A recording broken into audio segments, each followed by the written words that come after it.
pertama itu ngantongi namanya Ismail Ansori. Kita nggak ngerti, tapi kami pikir itu Ismail Ansori itu adalah seorang sufi. Ternyata Ismail Ansori adalah sahabatnya juga. Oh ya, tapi di bukunya sulit sana. Baru nanti terakhir yang paling ekstrim adalah mengikut Muqbil Wadai yang ada di Yaman. Muqbil Wadai dari Yaman itu adalah, dia juga tidak tahu dibilang Wahabi. Dia juga tahu dibilang pengikut Wahabi, tidak mau. Akan tapi dia adalah seperti berdiri sendiri, akan tapi lebih ekstrim lagi. Lebih ekstrim lagi. Mengkafirkan semua orang, merasa Wahabiyah itu dikafirkan itu. Jadi di Indonesia mulai banyak. Di Indonesia mulai banyak. Di Cirebon juga ada. Ya kan, di Cirebon ada namanya Dia Sunnah. Dulu adalah Ja'far Thalib. Dia pun Ja'far Thalib setelah itu dikafirkan juga karena Ja'far Thalib sering hadir majlis dzikir dan majlis maulid, makanya kafir juga. Nah, ini adalah, kalau itu mudah mengkafirkan, ini lebih ekstrim lagi. Ini tingkat pertama adalah di Yaman. Adalah pengikut Muqbil Wadai. Jadi ada Darul Hadis. Dan subhanallah, kita bikin tertipu. Kalau sudah Ramadan, mereka menghidupkan Ramadan dengan ibadah. Saya dikatakan katanya setiap malam itu sholat itu dengan hafalan Quran, dan kalau baca Quran ingat dan sampai menunjukkan air mata. Proses orang Khawarij pada zaman Nabi SAW, zaman sahabat Nabi. Khawarij baca Al-Quran dengan gerai air mata. Jadi mereka kusuk dalam Quran, tapi lidahnya tajam mengkafirkan orang. Dan proses orang Khawarij dikit-dikit Quran. Ini hukum ilillah. Baik itu martabatnya. Jadi Muhammadiyah itu sendiri adalah organisasi masyarakat. Ada orang awam, mereka tidak ngerti, hanya ikut bergabung dalam organisasi kemasyarakatan untuk bangun sekolah, madrasah dan sebagainya. Bisa urusan sekolah, ya urusan sekolah. Tapi pada dasarnya lihat ada tarjih, pemikiran madhabnya semuanya adalah tidak kembali pada ahli sunnah wal jamaah, tapi dikembalikan pada pemikiran mereka. Karena namanya organisasi masyarakat berkenaan dengan urusan kemasyarakatan yang tidak bersentuhan dengan agama, yang tidak terlihat. Tapi di saat nanti bicara tentang akidah, ada tetap cuma porsi akidah cara dibahas karena organisasi kemasyarakatan. Ini sebetulnya sama nanti buahnya. Buahnya itu sama, hasilnya itu sama. Jadi buahnya sama, makanya harus hati-hati juga. Makanya yang kasihan ada di antara orang-orang kita yang ke bawah, karena manajemennya bagus, rapi dan seterusnya. Nah, tapi pada akhirnya pun dia kalau tiba-tiba petani yang ke bawah kepada rombongan ini, pada akhirnya kalau anaknya cerdas, dididik, diarahkan kemana coba? Tidak akan diarahkan kepada akidah, akan diarahkan pada sekolah mereka hingga keluar menjadi imam mereka. Bisa begitu. Jadi hati-hati. Itu bukan ahli sunnah wal jamaah secara asas. Akan tadi masalah ke masyarakat kadang-kadang, tapi orang Muhammadiyah saya kok tahlilan ya? Memang itu orang awam artinya ahli tahlil, kemudian masuk rombongan Muhammad. Iya, begitu. Dan dalam ini harus tegas kita. Ada perbedaan. Kalau ternyata kita bagaimana urusan kita dengan mereka? Urusan tetap baik, karena kita harus menarik mereka dengan lebih baik. Tidak harus kita perang, tidak. Bukan harus berurusan, tidak. Itu saja. Allahu a'lam bishawab. Baik, kami berikan kesempatan untuk penanya berikutnya. Satu orang untuk satu pertanyaan, to the point dan singkat.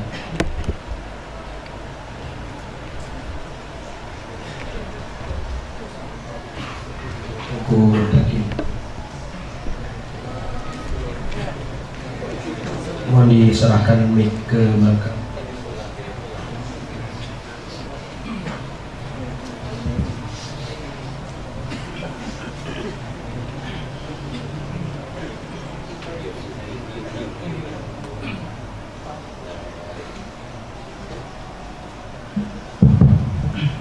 Assalamualaikum warahmatullahi wabarakatuh. Assalamualaikum warahmatullahi wabarakatuh. Buya yang kami muliakan, satu pertanyaan saja karena sudah dibataskan. Tadi dari segala penjelasan Buya terkait tentang tema kita pada siang ini, itu hubungan antara ilmu, amal dan nasyur. Fenomena sekarang ini Buya, kita yang sudah mondok di pesantren ini, mungkin semuanya sudah mengajar juga di sini, tetapi di waktu pada satu ketika nantinya kita kembali lagi ke kampung halaman, itu apa yang sudah kita pelajari di sini, ada yang mungkin tidak bisa kita praktekkan di masyarakat. Nah, karena masyarakat yang kita hadapi sangat majemuk, apalagi sekarang ini kita bukan hanya menghadapi masyarakat yang awam saja, masyarakat awam ataupun masyarakat yang lebih mengerti ketimbang kita dalam satu bidang ilmu lain. Mungkin kita lebih membidangi bidang ilmu agama, tapi orang lain lebih mengerti dalam satu bidang mereka masing-masing. Ataupun ada masyarakat yang mereka sama juga seperti kita, pakai sarung, pakai surban, pakai jubah dan sebagainya, tapi apa yang kita sampaikan mereka tidak mendengarkan, dan apa yang mereka sampaikan kita pun tak mau dengar apa yang mereka sampaikan. Jadi ini mungkin jawaban dari Buya nanti lebih kepada bagaimana pengalaman Buya sendiri dalam menghadapi masyarakat yang majemuk ini, Buya. Strategi dakwah apa yang kita gunakan supaya apa yang kita sampaikan itu bisa meresapi kepada masyarakat yang majemuk ini. Kan tidak mungkin apa saja yang kita pelajari di sini semua kita siarkan ke dalam masyarakat. Kadang masyarakat tidak membutuhkan itu. Masyarakat tidak membutuhkan ilmu mantek kita. Masyarakat tidak membutuhkan ilmu usul dan sebagainya kita. Sekian ya, terima kasih. Bismillahirrahmanirrahim. Kaidahnya di saat kita masuk masyarakat kita adalah berikan kepada mereka apa yang mereka butuhkan. Tadi sudah sampaikan sendiri bahwa kita itu harus melacak. Sebab seorang ustadz itu seperti seorang dokter yang mau mengobati. Jadi dia harus tahu penyakitnya dan berapa dosis yang harus diberikan. Kalau berlebihan nanti juga menjadikan dia tidak senang dengan agama. Kalau kurang pun menjadi kebal. Akan tapi kita harus cerdas. Maka nanti ada menjadi berkembang inovasi dakwah. Tapi intinya adalah berikan kepada mereka apa yang mereka butuhkan. Jadi nanti ada marotib ilmu itu ada fardu ain, ada yang fardu kifayah dan seterusnya. Fardu ain sendiri ada prioritas mana yang lebih dulu harus kita sampaikan kepada mereka. Dan sekarang sudah waktunya kita untuk mempermudah urusan fikih, digampangkan pengajaran fikih dan seterusnya. Baik, artinya bahwasanya kita harus cerdas karena kita ingin menyajikan kepada mereka. Sajikanlah ilmu kita yang sekarang menarik bagi mereka. Karena adalah juru dakwah dai menyambung lidahnya para ulama, sehingga yang perlu disampaikan adalah sesuatu yang bakal mudah diterima oleh mereka. Urusan fatwa pun jangan terlalu kaku. Misalnya, kalau di masyarakat tersebut asalkan bukan melakukan sesuatu yang haram disepakati, jangan kita marah urusan yang itu. Kadang-kadang kita ini terlalu terburu-buru. Haramnya bukan haram yang disepakati. Kita sudah hebohnya sudah kayak apa? Haram yang disepakati boleh lah. Nah, tadi ada haram yang tidak disepakati. Urusan makanan, urusan najis sebagainya, haram yang tidak disepakati banyak. Jadi karena kita sudah menempatkan diri kita sebagai seorang ustaz, terus mencermati betul keadaan masyarakat kalau kita terjun di situ. Sehingga dahulukan mencermati sebelum mengomentari. Barangkali kita lihat keadaan malam itu begitu, kita pulang dulu merenung diskusi apa sih? Orang kok pada begini itu gimana? Jangan-jangan itu bukan sesuatu yang haram. Mungkin ada seorang kerjaannya setiap hari bikin soto kerang. Soto kerang gimana? Ini sudah satu kampung bikin soto kerang. Soto kerang lain. Kalau sudah kerang haram atau satu kampung orang makan kodok semuanya. Nah kalau kita langsung tiba-tiba langsung wah ini haram Ustaz, nggak sholat jadinya. Sudahlah biarin dia makan kodok, kita aja untuk sholat. Kodok menurut kata Imam Malik adalah makruh saja, tidak haram. Pelan-pelan nanti kalau kita bawa. Jadi ternyata jangan buru-buru. Kita cermati dulu apa yang lebih penting. Setelah tidak sepakati pelan-pelan. Memang pada akhirnya harus kita menghindar dari makan kodok. Masih ada ayam makan kodok. Cuman ada mungkin kita masuk hutan dan sebagainya, atau satu kampung yang punya kebiasaan tapi tidak disepakati keharamannya, ya jangan buru-buru kita. Bukan itu tugas kita. Makanya sadar. Makanya dituntut kita menguasai banyak ilmu. Cuma memang kita tidak ikut akan dengan mereka, itu adalah hak kita untuk menilai itu.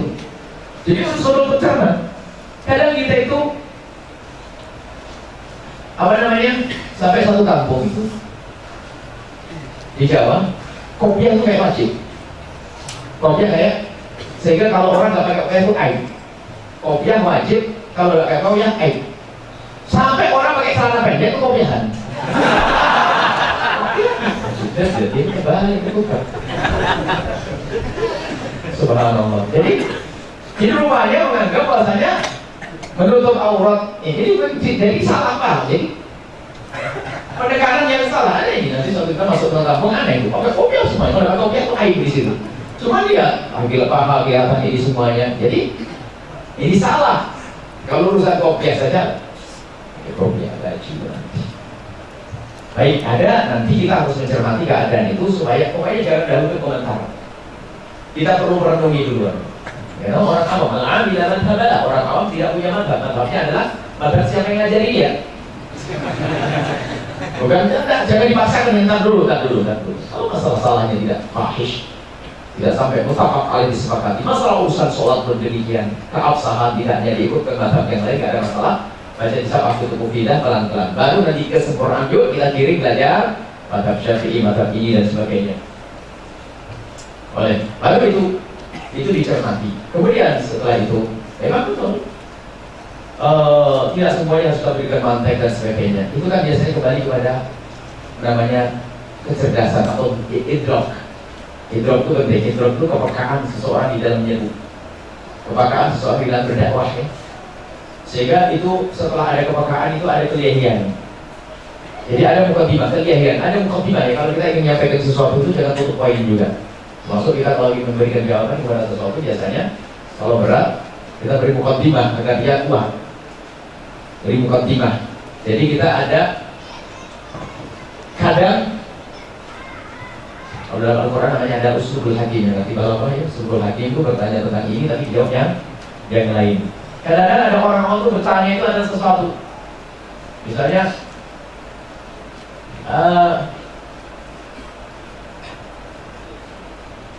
ada satu pertanyaan, tapi ada sesuatu yang lebih penting tidak ditanyakan. Namanya orang awam. Jadi kadang kita harus menanyakan loh, pertanyaan itu sendiri kadang-kadang ada tujuan untuk menghantam orang dan sebagainya. Kasus di masyarakat kita paham. Pernah suatu ketika kita duduk dengan satu orang ini. Kebetulan satu orang ustaz bilang, "Buya, apakah ada dalilnya orang pakai baju batik?" Baju batik. Kaget saya kan. Orang pakai baju apa saja, rupanya dia adalah termasuk orang yang mewajibkan jamaahnya pakai baju putih. Rupanya katanya dari ada ustaz, ustaz pakai baju batik. Nah, ini kan konyol kan. Kalau kita ada lirik, tidak pelan-pelan, mungkin kita tokokan. Dia pakai mungkin baju putih ya. Bukankah baju putih sunnah? Iya sunnah. Nabi Muhammad sering baju putih. Kapan ini lamanya pun dengan kapan putih. Dan yang hidup pun kalau pakai baju putih bagus. Tapi pertanyaan ini ngerti kita bahasanya dia mau menghantam orang yang ada di sini. Kita harus paham. Nah, kita tahu ada ustaz pakai baju batik. Akhirnya kita jawab berbeda. Yang dilarang oleh Allah adalah bukan masalah baju batik putih atau hijau. Yang dilarang oleh Allah adalah dilarang sholat kita merendahkan orang lain. Ternyata tidak. Jadi kadang-kadang kita harus peka. Pertanyaan orang kadang-kadang mohon maaf. Anda mungkin membuka pertanyaan. Ini mau menghantam orang itu. Ada maksud. Ada orang bertanya untuk kebenaran agar orang lain tahu ada. Jadi harus peka betul di situ. Makanya Ustaz harus peka dalam hal ini. Kemudian ada lanjutannya. Tadi di sini sudah ngajar dan sebagainya di masyarakat benturan dengan orang yang pemikirannya beda dan sebagainya. Tidak ada yang bisa mengangkat itu kecuali akhlak. Akhlak yang mulia. Dia pun dia pemikiran orang sombong ini. Tidak Assalamualaikum gimana tadi? Dan jangan dibantah. Kalau orang dia dengan pemikiran yang sesat, kalau kita bantah di riba dan sebagainya malah menjadikan dia marah. Kadang-kadang kita buru-buru. Kalau udah pemikiran si Ustaz ini, dia hanya mendengar. Dia reaksi juga, akhirnya bukan tambah baik. Kalau dia ada orang sepuluh salama, agar saja dia adalah orang yang salah. Salam assalamualaikum. Jangan mudah terpengaruh emosi. Kalau emosi sudah bukan jalan ini. Kadang-kadang kita terbawa emosi juga. Kalau kita membela kebenaran alasannya, ini sudah saya tanya aja. Tapi kita harus peka bahwa saya ada orang berbeda, mungkin ambilan berbeda atau pemikiran ada pemilik Islam ngaco, liberal segala macam dan sebagainya. Tidak serta-merta harus kita bantah saat itu. Barangkali kita harus diam saat itu. Pernah suatu ketika ada orang ngomong macam-macam dan sebagainya. Dia kok diam, dia ngomong mulai tadi. Saya tahu dia kalau saya membalas hari itu, jam itu bukan tambah baik dia. Dan dia ngerti siapa saya, siapa dia. Orang awam itu ngomong doa. Kalau saya bantah kursus orang awam kan kacau. Ya biarkan saja, selesai. Kita harus benar-benar tak musik. Jangan ke bawah hal demikian itu. Kalau di masyarakat memang bermacam-macam. Kadang-kadang yang sekelompok dengan kita, yang akidahnya sama, merasa tersinggung lalu mencari-cari kesalahan. Sehingga diingat ketika tadi bahasanya apa? Yang bertanya, dia tidak mau dengar saya pun tidak mau dengar dia. Ini kan biasanya sudah masuk bab emosi. Tapi tidak. Mungkin dia tidak mendengar kita, mungkin cara memperdengarkannya adalah salah. Makanya Pak Ustaz mengingatkan kalau nasihati tolong jangan di depan orang. Kalau kita di depan orang memang juga mengingatkan. Mungkin kita duduk bareng yang baik dan seterusnya. Nah ini yang perlu bahwasanya tadi kita sampaikan di sana dakwah itu yang kita ingin. Ada usul hakim dia tanya kalau pulang ya. Kalau pulang usul hakim maka kita beri jawaban yang lebih hebat lagi nanti bukan sesuai dengan pertanyaan. Kalau Anda di sini sudah biasa berdakwah kiprah dan sebagainya, hendaknya Anda pulang harus mengambil bagian dakwah ini. Terserah tantangannya kayak apa. Kalau nggak ada tantangannya nggak bisa naik pangkat. Harus tahu tantangannya. Kalau ada tantangannya kayak enak nggak naik pangkat. Ya, jangan gara-gara tantangan sekali lalu mundur, tidak. Maju, ayo terus. Ayo apa benda. Hanya tetap dengan keindahan. Ada masalah pemikiran. Kalau masalah urusan fikih ada khilaf, jangan buru-buru. Karena orang awam itu tidak bisa. Apalagi kita orang baru. Orang baru kita masih kalah dengan orang lama yang bahlul. Kalau kita orang baru, biar Anda pintarnya kayak apa, dia tidak akan percaya kepada Anda. Lebih percaya kepada orang yang lama, biarpun dia bahlul. Karena apa? Mereka sudah biasa dengan mereka. Ada kedekatan, bantu dan seterusnya. Biasanya ada ustaz terlalu bersemangat. Ustaz sampai katakan ustaz keras banget. Ada ustaz keras dari pondok itu keras, gigit ini dan sebagainya. Kita punya sahabat, saya tidak merokok. Ada sahabat itu tidak merokok. Kemana-mana selama merokok. Ada salah satu sahabat. Sampai waktu saya pengajian ke Buya, kenalin Buya kawan saya, kawan Buya itu, kawan Buya. Rokok, ustaz, rokok. Kemana-mana dia ngomong rokok. Dia tidak senang orang merokok, angkatan, tapi setiap kali ngomong rokok, nggak ada lagi yang ngomong gini. Jadi gigi-gigi ngomong rokok. Jadi sampai dia katakan ustaz rokok. Bahasa dia tak rokok. Itu emosi, sudah masuk ke emosi. Macam-macam. Kalau kita ingin jauh dari kemungkaran semacam itu atau apa, perlahan. Jangan seperti diampun terus. Jadi harus ada uslub ya, cara yang baik untuk membawa orang dalam kebaikan. Tapi orang baru bisa memilih uslub cara yang benar adalah kalau kita sudah benar tahap yang benar. Sudah jangan sampai kita mengucapkan satu kalimat buah dari emosi. Gara-gara pemikiran kita tidak dianggap, maksudnya itu sebenarnya gara-gara saya direndahkan. Sehingga nanti menjadi sebab aku juga tak mau dengar omonganmu itu loh. Itu babnya itu. Jadi itu. Kalau dia kebenaran, saya akan dengar. Jadi kenapa hati itu penting? Oh, Masya Allah dicaci dari Allah. Oh, ada berapa? Apalagi kita juga bukan. Kita bukan malaikat. Mungkin saja pemahaman dia lebih benar dari kita kok. Kita diam sejenak, kita merenung. Semalam baru besok lagi sampaikan. Saat ini. Jangan mudah mendebat. Makanya apa tuh tadi? Bencananya orang cerdas itu apa? Kalau ada sesuatu yang tidak cocok langsung dibantah. Dan dia sering terjerumus itu orang cerdas itu. Ada. Ini benar langsung sehingga dia ini orang cerdas itu macam bahaya malah. Padahal perlu direnungi dulu. Jangan Anda mengucapkan kecuali sudah ada kata hati. Ada orang ngomong salah dan sebagainya, pemikiran dan sebagainya. Kita perlu waktu untuk menyampaikan kebenaran. Sampai nanti dalam urusan dakwah, kalau kita menemukan kesalahan, menemukan orang lain melakukan kesalahan, kita ingin menyampaikan kebenaran. Ingat, kebenaran tidak harus diucapkan hari itu. Ini dalam dakwah tadi kita bicara dengan Rasina. Ada dakwah nanti ada panjang, soalnya kita punya panjang masalah dakwah metode dakwah. Di antaranya apa? Kebenaran. Kalau kita menemukan orang bersalah, yakin bersalah, maka ketahuilah kebenaran tidak harus diucapkan hari itu. Artinya kita butuh waktu untuk menyampaikan. Mungkin besok kita ziarah sana, diajak makan bakso bareng dan sebagainya. Jangan langsung sampaikan hari itu. Kadang-kadang malah jadi malapetaka. Yang kedua, itu juga berlaku pada istri kita. Kalau kita melihat istri melakukan kesalahan, Bisa aja lagi telepon gunjing, kalau kita ngomongin ini jangan gunjing, dia akan ngomong ini beneran kok, bukan gunjing. Kenapa? Kita salah untuk mengingatkannya. Kita ambil waktu yang tepat, waktu Indah ngomong komik mama. Jadi waktu telepon dengan siapa tadi? Kok kayaknya mohon maaf nih kayak saya denger apa saya? Kok ngomongin orang itu dosa? Iya tak, ngomongin tak. Begitu. Pernah tidak tahu dia sih. Dia maaf itu saja. Harus diingatkan yang halus.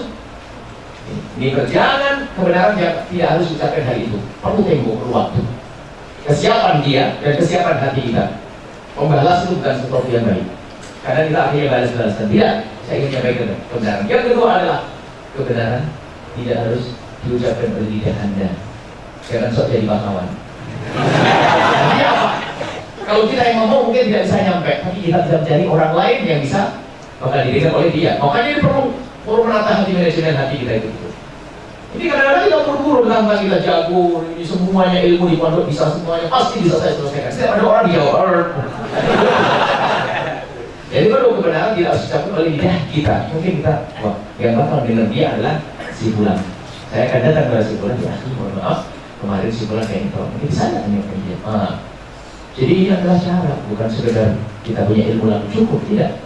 Maka ada penyampaian itu sendiri, ada tata caranya. Dan semua adalah taufik Rabbani. Ada Allah memberikan taufik kepada seorang hamba, ternyata memilih cara itu begitu sangat mudah. Ada sebagian orang yang dikit-dikit kepleset. Ada orang dikit-dikit kepleset ya. Nah, karena kalau sudah taufik itu Rabbani, padahal dia adalah bukan orang alim. Dia dekat kepada Allah, tapi nggak pernah ada yang berdebat. Nggak pernah ada yang menjatuhkan dia. Ada orang kampung ya, bacanya kita hanya satu korek bolak-balik. Jadi tapi dia muridnya banyak. Tidak ada orang pernah menjatuhkan dia. Mungkin ada orang mau lihat ya, mau berdebat dia itu bukan kempes, sampai ada dijaga oleh Allah.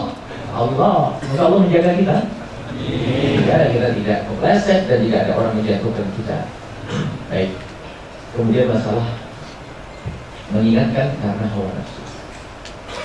Karena suatu ketika ini masalah khutbah Jumat contoh, makanya jangan buru-buru. Khutbah Jumat dalam mazhab Syafi'i kan ada 5 rukun ya. Khutbah itu ada 5 rukun. Kalau dulu pernah ya, kita pernah khutbah tidak pakai sholawat, pakai takbir. Diingatkan sama satu ustaz, saya paham langsung di tengah-tengah saya bilang Allahumma sholli ala sayyidina Muhammad. Jadi kisahnya di Cirebon itu ada satu ustaz diingatkan itu marah. Marah akhirnya sampai kadang-kadang waktu masail bahwa kita pembel tidak perlu kita karena pemahaman masalah ulama sangat jelas.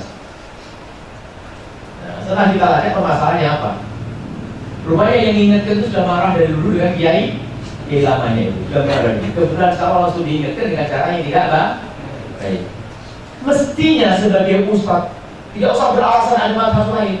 Apa sih beratnya masih takwa tinggal ittaqullah kan beres. Bertahan dia tidak untuk tidak mengucapkan itu, hanya karena kesombongannya. Namun diingatkan dia kan bencana semuanya, dua-duanya ada baik kan. Mungkin yang mengingatkan dengan cara yang salah, dengan cara yang enak begitu, karena sudah lama ikan-ikaran ini. Sudah intai-intaian gitu. Ada alhamdulillah. Agar tapi di saat diingatkan apa sih beratnya, repotnya kalau diingatkan kurang takwa, wasir takwa. Tinggal ngomong ittaqul, dia pernah ceramah kita Allah ada gini